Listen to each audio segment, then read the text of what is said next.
Welcome to this week's edition of the Seekonk Speedway Race Day Rewind, produced by Souza Media, where we recap all the weekend's racing as part of the 75th anniversary season of the Action Track of the East.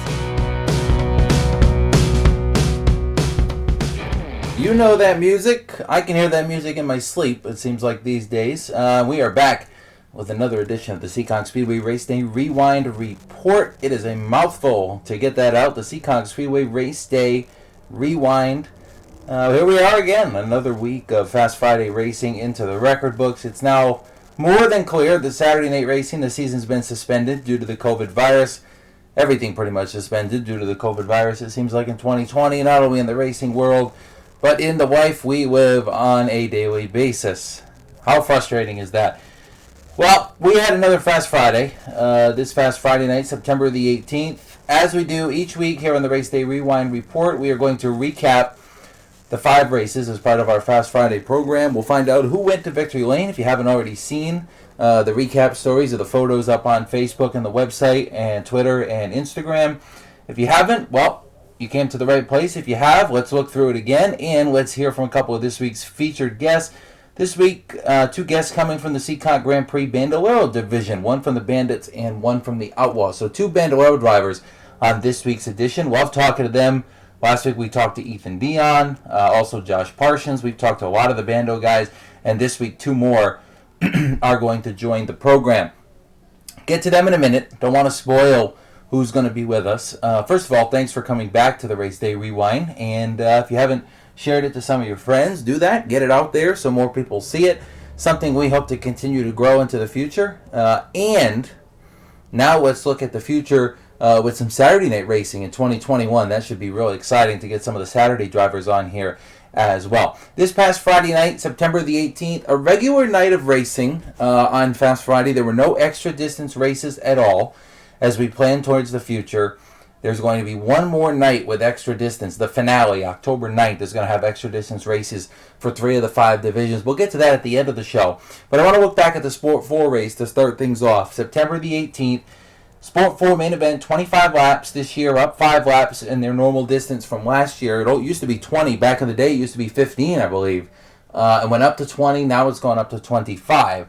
And this week, it was former champion Dave Westgate driving the TFB Racing Mark Murphy Auto Body number 49 into Everett's Auto Parts victory lane. A strong run by Westgate, who obviously knows his way around the 3rd mile in a Sport 4 style car. I mean, he's won a championship or 2. Won a lot of races, more than 1 or 2 of those in that division. He's been to victory lane multiple times. Really a threat every time he unloads on Fast Friday. A new car this year, and he mentioned in victory lane how the COVID virus may have affected the fact that he hasn't won this year until this past Friday night. Because with the virus, there's been not really a lot of practice sessions. Of course, the beginning of the year, you're accustomed to 2-3 practices, another 1 or 2 before racing. Might get 3, 4, 5 practices in before you get out there in a race. Well, this year, he may have only gotten 1. I don't even know if he got 1. He may have not even gotten a practice till race night. I can't remember back that far. But Dave picking up the win in the 25-lap main event, got to the lead early. And this is a common trend, I guess, for him over the last month. He seems to lead most of the race and then lose it in the final 10 laps. Somehow, somewhere or another, somebody ends up going by him. But not this time. Westgate going to victory lane in that number 49. Congratulations to him. Good run, picking up the win. Crystal Murray finished 2nd.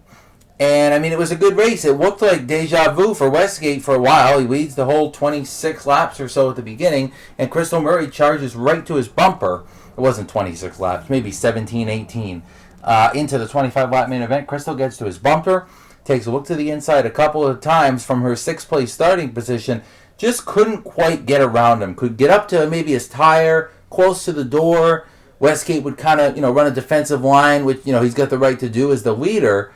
And unfortunately for Crystal, she got a little bit crossed up. I don't know if she clipped the berm in 1 and 2 or what, but she got a tick crossed up when Westgate was kind of coming down to arc out of turn 2 with the line he was running, and she had to settle for 2nd. She lost a little bit of ground, was able to recover, hang on to 2nd, and she would finish there. So Westgate wins, Crystal Murray 2nd, and a great run for her coming from college up, and I believe she's up in Worcester, Mass. So she's going to college, And then coming down the race on Friday night. So congratulations on a great run for second. Mikey Lafort was third, Carlin Levesque fourth, and Tyler Almeida has another good run with a fifth place finish in his number 07. Championship standings, well, you're going to see it this week up on our website. Obviously, they've been up there all year, but you're going to see us start talking about them a little bit more this coming week. Mikey Lafort opening his championship lead over Tyler Duhanchik. It's over 30 points, and there are 3 races left. That's it. Hard to believe, but there's only 3 Fast Fridays left. So we'll see what happens with Lafort as he looks for a second championship, and I believe that will be back-to-back for him in the Sport 4 division. So something to monitor there, but it's Dave Westgate in Everett's Auto Parts Victory Lane. On to the Seekonk Grand Prix Bandolero Bandits, and at the end of this discussion, we'll bring in our first guest of this week's Race Day Rewind. A fantastic race for these guys, quite the event for Bandolero drivers that a lot of them are in their first year, some of them in their second year, maybe some in their third year in the Bandit division. But these guys are young, man. They can be from starting at 8 years old and up to run in this Bandit division. There is a cutoff. I'm not sure if it's 11, I think, maybe, before you have to move up to the next Bandolero division.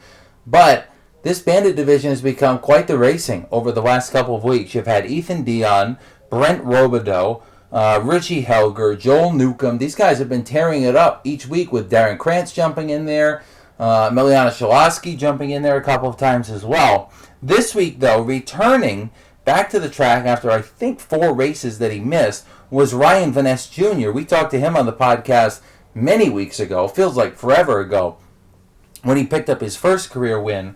Well, Friday night he picks up his second career win in that number 11. Of course, looking similar to when it did when he was there 4 weeks ago. They just brought it back, and all of a sudden he's back in Everett's Auto Parts Victory Lane with his second win of the year for Ryan Van Ness Jr. Now, in his time off, we had Ethan Dion up there. Richie Helger picked up his first career win. All those guys were up there as well on Friday night. But it was Colin Van Ness, the cousin of Ryan Van Ness Jr., who leads the first 13 laps, looking for his first career win in the Bandolero division. And unfortunately for him, coming off turn 4, I believe they were coming to the 2-to-go signal on the flag stand from Mario, my assistant.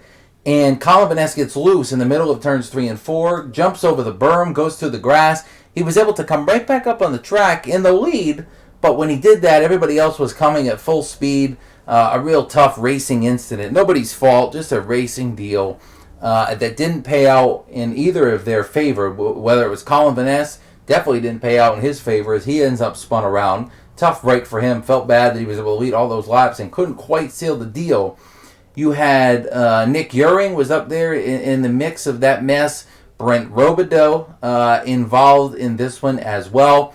And a couple of others. Ethan Dion, most notably, of the gentleman we spoke about earlier as well. Miliana Shaloski, I believe she got through that one clear, I think.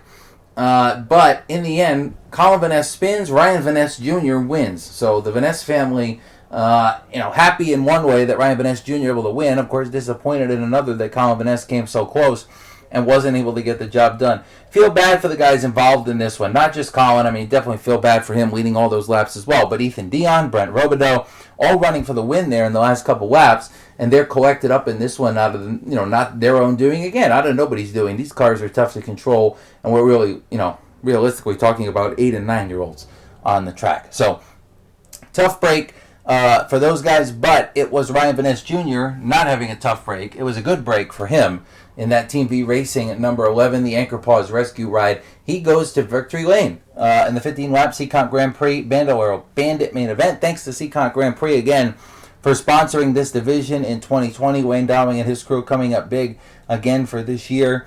Richie Helger Jr. finishes in the second position just behind your race winner Ryan Van Ness Jr. and a nice comfortable finish for Helger and a finish he needed. We were talking about the points just a moment ago.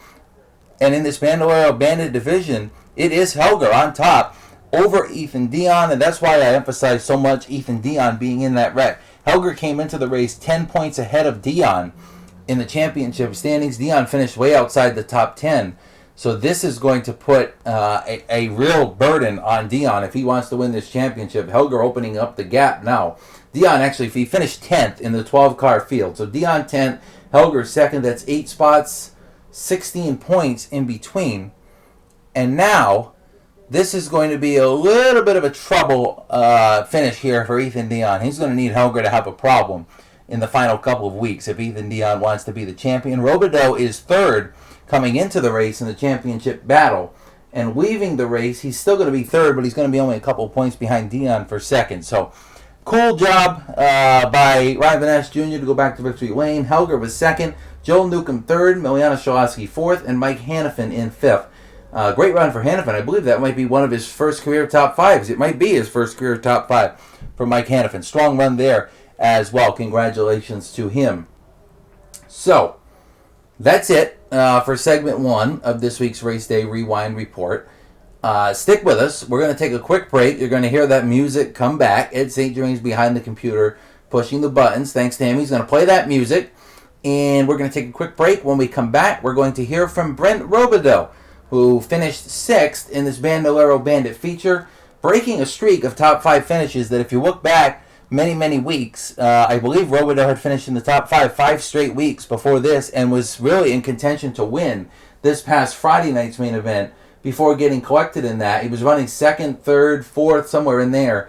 We'll talk about the wreck, talk about how he's having this season go for him so far, how much success he's been having, and how much he wants to pick up his first career win, which I know might even be around the corner before the end of this year. Stick with us through the break, and we will be right back.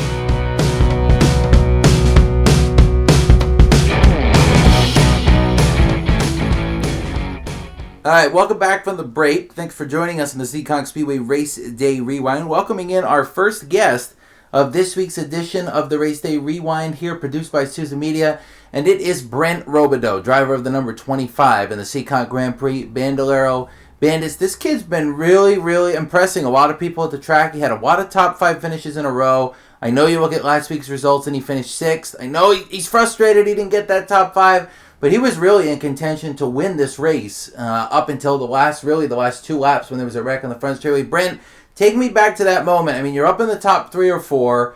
Colin goes through the grass. He comes back on the track. There's nowhere to go. I mean, was there anything you could have did differently, you think, to get through that? What I think I could have done was maybe try to pick up on the brakes a bit, not too hard, so it would spin out. Just slow it down just enough so that I wouldn't, so the two cars in front of me would just adjust the speed a bit. Well, that makes sense. So, all right, there you go. I thought he was going to say he had nothing he could have done differently, but he's got it. That's good. So you've been thinking about it. You're replaying it in your mind. I mean, but talk to me about the race in general. I mean, it looked to me like you had a really good chance of winning that race. Even with a couple laps to go, you were right there. That, to me, the last couple weeks, it seems like you've been the fastest that you've been all year. Yeah, it's been the last 2 weeks have been really good for us by having a few chances to almost win it. Like last week, I led my first few laps ever in a Colts battle with Colin. It felt great to be up that front and almost have a chance to end up winning the race. So now, I guess the big question is, how much do you want to win? I mean, that's the next thing you got to do, right? You've been finishing in the top 5. Yeah. You've been making it to tech inspection. Obviously, if you make it to inspection, that's a good night. But you want to have to win so bad. I mean, what do you think you have to do to win? I think what I have to do is try my best and try not to mess up. Try not to mess up at all. Yeah. And then it's like it's been difficult, and since there's only 3 races left in the season, it's been one of those 3 is going to end up with me in victory lane. Wow, you're confident, aren't you? Sure am. I like it. Now, Brent, there's some people in the pits, right? And unfortunately, because of the coronavirus, maybe before we'd have the top 3 drivers at the end of every race down to do an interview. This year, because of the coronavirus, we've only got the winner. We haven't had a real chance to talk to the drivers too much because of the restrictions due to the coronavirus. But who are the people, your sponsors, your family, who helps you get to the track and makes you have all this success?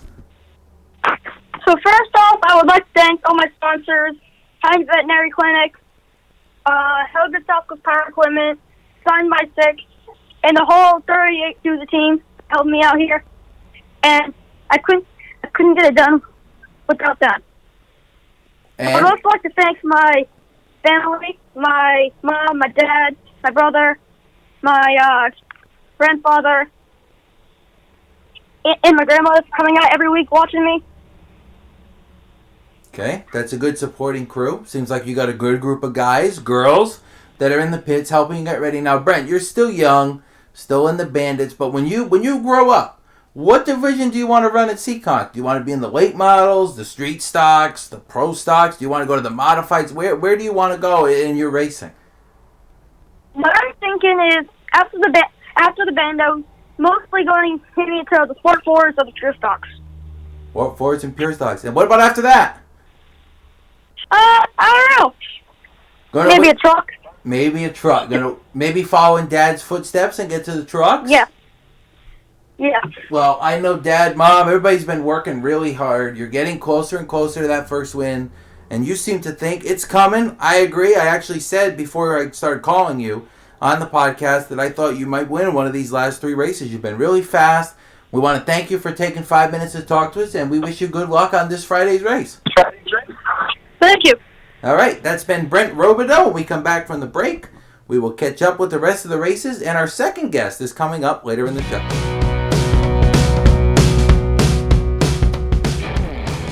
All right, welcome back to the Seekonk Speedway Race Day Report. Kyle Souza here with you once again. Thanks for joining us on these Race Day Rewinds. Have a great time doing them, talking to our competitors, and, so happy to see we're getting a good listenership. Continue to share it out, though.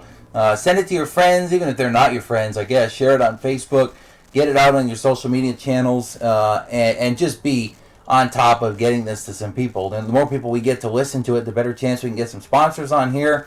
And really, the better chance we can roll into some future podcasts as well. If you're listening, I'm happy to continue doing them. And we are really, really excited to do this Race Day Rewind every week. And again, I mentioned it at the beginning, but we cannot wait to get some Friday information, not to the back burner for next year, but we're also excited to bring the Saturday information in for the 2021 season and talk to some of those drivers. And I've already kind of mapped it out in my head where we'll talk about one Friday race, one Saturday race, one Friday race, one Saturday race, and we'll get all the races in there in one episode starting next year, obviously. So looking forward to that in 2021. Looking forward to a normal life, hopefully, in 2021. Maybe. Who knows? Back to this past Friday night, September 18th, though.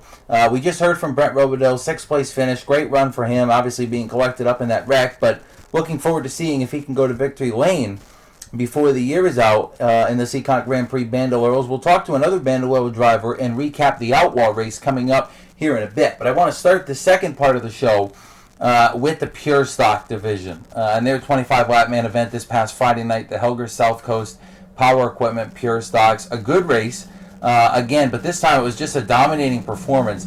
And finally, we talked about it last week, but this time it's finally time for Danny Massa to hold the checkered flag in 2020. The driver of the number 41, the Mark Murphy Auto Body Machine, the Helger South Coast Power Equipment ride, winning the Helger South Coast Power Equipment race. That's the second straight week that a Helger's car has been in victory lane. Before that, it was Jeremy Lambert, and this time it is Danny Massa finally taking his first career win. He has been so quick right out of the truck all year, and really a contender right from the drop of the first green flag this season, but not able to seal the deal on a win. He got collected with a lap car one week. He had a misfortune another week. Some of the weeks, the car maybe not just exactly where he needed it, but they seem to have found the speed they need, and he put on a butt-kicking in the 25-lap Pure Stock main event. Basically led the whole thing. Within the first 3 or 4 laps, he was in the lead. I believe he started 4th, and he worked the outside lane by Max Bergstrom and Mike Hendricks at the top 2 there for the lead. Massa gets the point and never looks back. A green to checker race. These guys put on a great show. And I say it every week. Some of you are probably bored listening to me say it, but these are the best competitors that we've had in the Pure Stock division, I think, ever.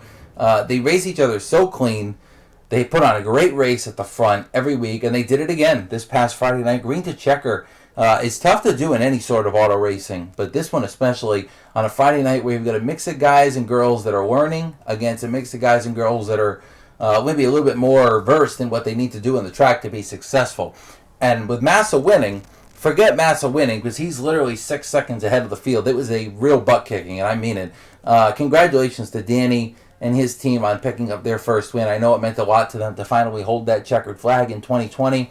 While he's driving away into the sunset, Jug Benoit drives up to second. Again, this guy, Benoit, is quick. He's got a win or two this year, maybe 3.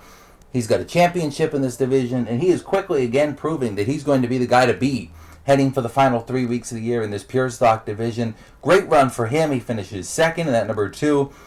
Lambert, after winning the week before, they've definitely found some speed in that number 15. He continued that speed on Friday night, grabbing the 3rd position at the finish. Greg Perry, the 2019 champion of the pure stocks, another top 5, a 4th place finish for him. And if you look at his results, that is literally his 6th top 5 this season in the first 7 races. The only one he didn't finish top 5 was on July 31st, and the battery literally fell out of his car. Yes, I mean, the battery literally fell out of his car. That was actually September the 4th. I apologize. September the 4th, the only one of the 7 races that he didn't finish in the top 5, the battery fell out of the car on the track. Obviously, you can't run the car without the battery, so he was done for the night. So, Perry's 3rd in the championship standings, finishes 4th on Friday night. Mike Hendricks with a top 5 finish. I believe that's his best finish of the year.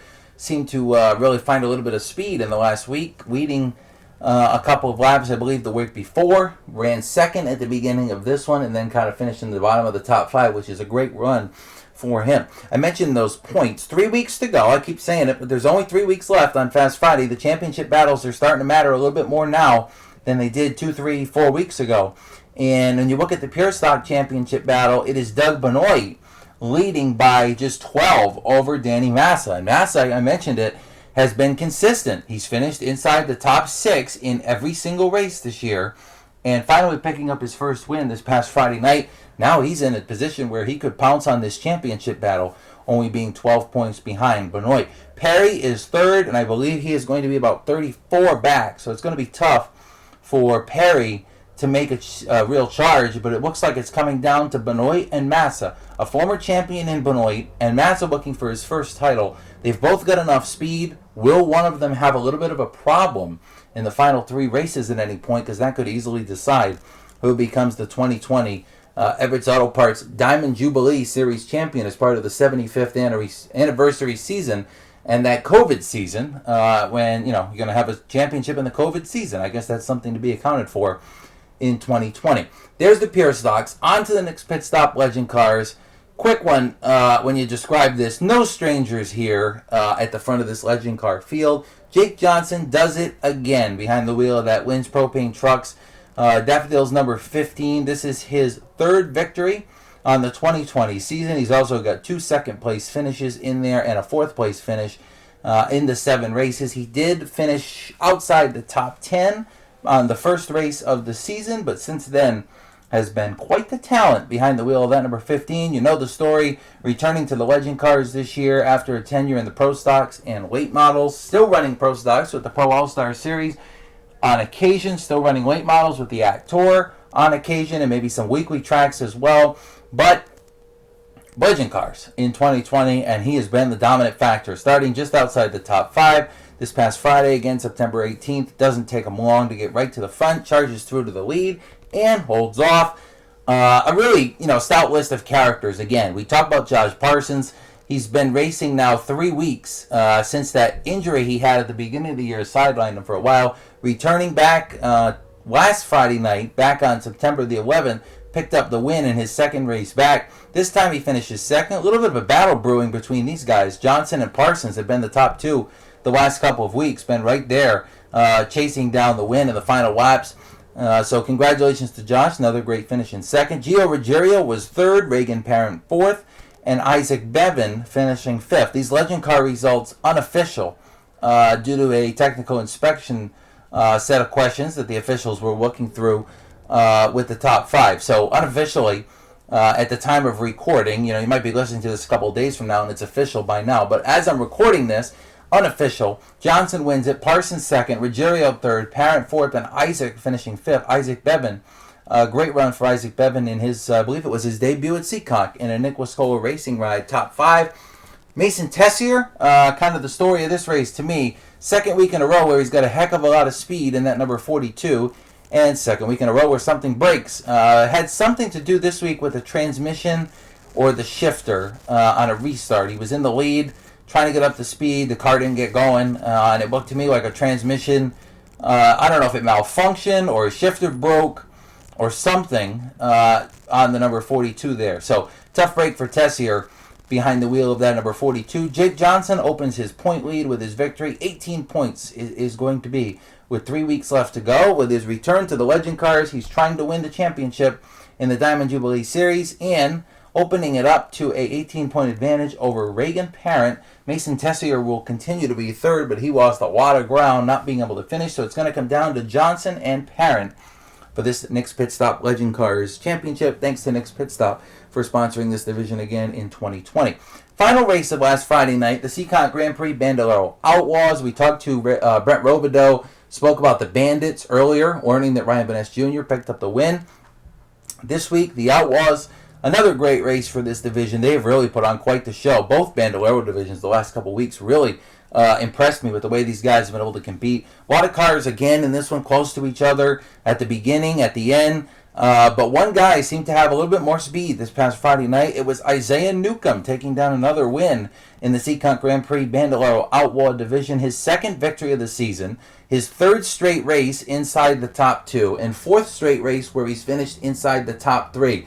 This guy's really figured it out in that Newcomb Tree Service number 22 over the last couple of weeks. Great run for Isaiah, picking up the victory in the 15-lap main event. He took the lead from Reese Bogue just about halfway through the race and just really drove away. A butt kicking in the final half for him as well. Similar to Danny Massa, nobody in contention with him. Bogue finishing second. Reese Bogue, after missing a week, returns to finish in the number 2 spot. PJ Evans missed a couple of weeks with some other commitments, including baseball, where he is competing, and that's, of course, slowing down now as the season gets a little bit colder outside. So he returns back to the racetrack. Solid third-place finish in his return. Steve Bowden fourth, another top 5 for him. Steve's been getting quicker and quicker in that number 64. Solid top 5 there, and rounding out the top 5 was the 00 of Nick Chaber Jr. I mentioned Isaiah Newcomb. With the victory and Chaber finishing back in the 5th spot, he was able to close that championship battle just a little bit more. And if you give me 1 second, let me see if I can pull out the old pen and paper. Well, let's do it on the computer. 50 points to win a Seekonk Grand Prix Bandolero race. For Newcomb, 42 for Nick Chaber, who finished 5th. That's 8 points gained by Isaiah Newcomb, and that means it is a 2-point gap in the championship standings in the Seekonk Grand Prix Bandolero Outlaws. Chaber 2 points up in that number 00. Newcomb is second, 2 points back. Brendan LaBelle will be third, with Steve Bowden and Nick Bilecki rounding out the top 5, heading for the last 3 weeks of the season. Reese Bogue, as I mentioned, did miss that 1 week. If he had not missed that 1 week and had won, he would be right there, man. If he didn't miss that week, he would be in contention to win this championship. But it looks like, barring a major miracle, he is going to miss out on the title in 2020 in the Everett's Auto Parts Diamond Jubilee Series. PJ Evans, returning to the track, jumps into the top 10 in the championship, had been back in 12th, and moves up to the 10th position in that number 12. So Chaber leads by 2, just 2 points. That's 1 position on the racetrack. 50 points to win, 48 for second, 46 for third, 44 for fourth, 42 for fifth, and on down. When you look at the championship battle, just 2 points separating. If they happen to tie, the driver with the most wins on the season picks up the title, and Isaiah Newcomb would have that right now if they happen to tie at the end. As I mentioned, his second win. Chaber has yet to be a winner in the 2020 season. So, enough about Isaiah Newcomb myself. Our second guest of this week's Race Day Rewind Report is Isaiah Newcomb, driver number 22, Newcomb's Tree Service machine. Congratulations to him on a solid victory this past Friday night. Let's take a quick break, cue that music again, and when we come back, we will hear from him. Funny, I can hear the music in my head when I say that. We will come back out of the break, and let's talk to Isaiah Newcomb about his second win of the Seekonk Grand Prix Bandolero Outlaw.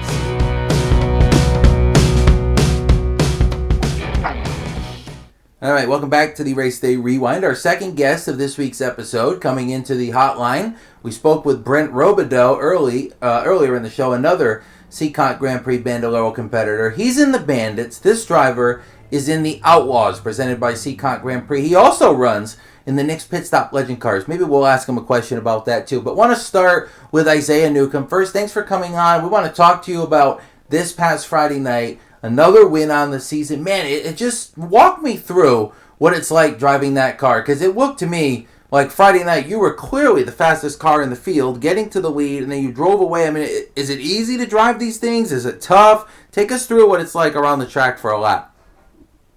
So in turn, I think it's 4. There's like this bump that brings you to the top of the track, so like you have to hug it down, so it makes it hard to drive these cars.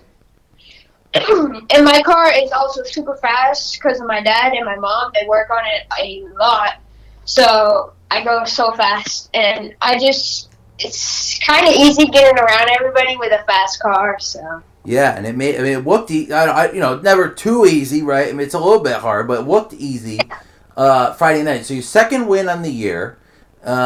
This car's been really, really quick. You've been practicing a lot. You were at a track rental win. I know you're running maybe another couple tracks this year. I mean, has that helped you at Seekonk, do you think, going to some of these other tracks and giving it a shot? And you've won there, too. So obviously, maybe is it you? Is it the talent that you have, you think, behind the wheel?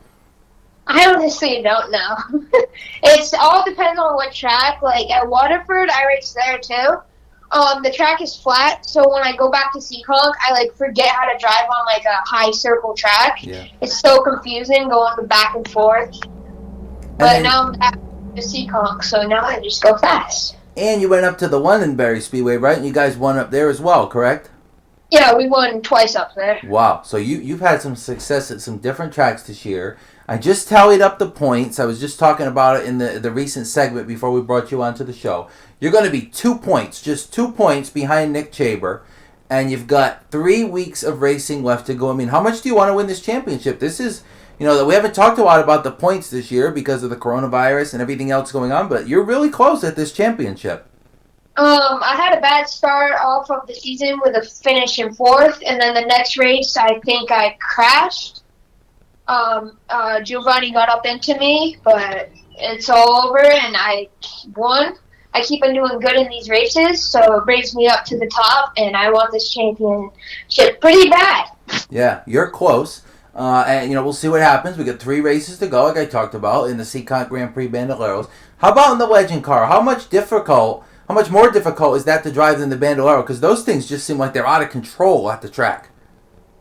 Yeah, it's confusing. So, you have to floor it through the corner and then be able to steer it so you don't spin out. But I'm getting better at the Legends because I have been getting faster. I ran my fastest lap time last week. So, yeah. Yeah, I mean, do you think you're close to winning in the Legends? You need a little bit more track time? You think you just need to learn a little bit more before you win in that division? Or you think you're ready? I'm not ready yet. I think next year I'll definitely be ready and winning some Legend races. Well, let's see. Maybe next year you can win both races in both divisions. Who knows? Actually, is this your last year in the Bandolero, you think, maybe? I don't know. I might think I might be done with the Bandos if I win the championship, or I might stay in the Bandos and win another championship. Well, let's see. You got to win that championship, right? That would be cool. How about, before we let you go, you mentioned Dad, you mentioned Mom, but who helps you out to get you to the track and make it so, I mean, really, last Friday you were definitely the fastest car. I think there's been other times this year, too, you've been the fastest car. So who's helping you to get these cars ready and helping you in the pits before you go out? My mom and dad, they, every single night, they spend, so much time on the car, and then I go outside and help them. So, it's just what makes me fast. My dad figures it out, and I go so fast. Is there anybody else? You have any sponsors, maybe? Dad's company? Yeah. All my sponsors. Every single one of them. Help me with the car, pay for stuff, give me, they all help. Well, Isaiah, you're fast. You got a couple wins now, and maybe, who knows, maybe you win the championship. We got a couple weeks left to go. Thanks for joining us. We appreciate your time on the show, and we'll see you this Friday night. Thank you. All right, that's been Isaiah Newcomb. We will be right back. I'm going to wrap this week's edition of the Race Day Rewind with a look at some of the other tracks where some of our drivers ran this weekend due to the COVID regulations. Of course, not running on Saturday nights at Seekonk. Talk about that and more around the break.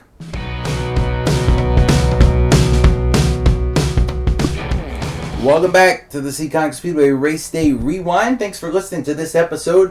And here I am to finish this week's episode of the Seekonk Speedway Race Day Rewind. Nice to hear from Isaiah Newcomb picking up another win of the Seekonk Grand Prix Bandolero Outlaws. Also want to thank Brent Robidoux for joining us earlier in the show. Congratulations to him. A 6th place finish last week, but more importantly, a bunch of top 5s the last couple of weeks and put him in a great position going into the final race of the season to try and contend for the championship. He's going to have a little bit of a distance there in the Bandits. He's going to have to make up. Going to need one of the top 2 guys to struggle a little bit. But, hey, what are you going to do? See what happens in the last couple weeks. Newcomb, on the flip side, just 2 points back of Nick Chaber for the championship of the Bandolero Outlaw Division. So congratulations to both those drivers, and thanks again for joining us on the Race Day Rewind. As I do each week, want to let you know that next Friday night we are back on track. I believe that is going to be September the 25th.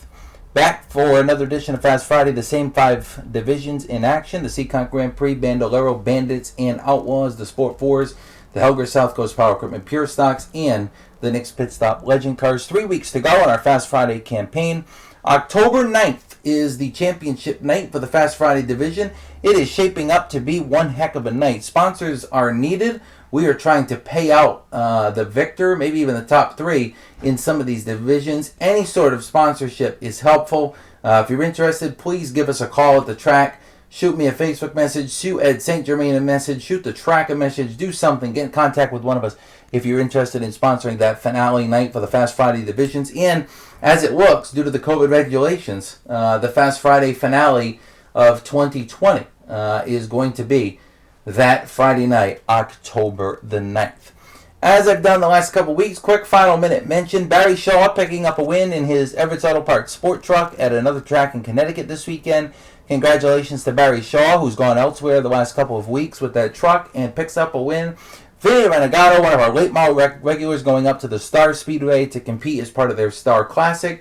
And a Renegado gets the job done, a 3rd place finish. Great run in a 19-car Act-style late model field. 3rd place for a Renegado, so congratulations to him. Excuse me. And we don't even go back and splice that. Needed a little break for a second. We're still here. And now Wilk will Run is our final point in this week's Race Day Rewind.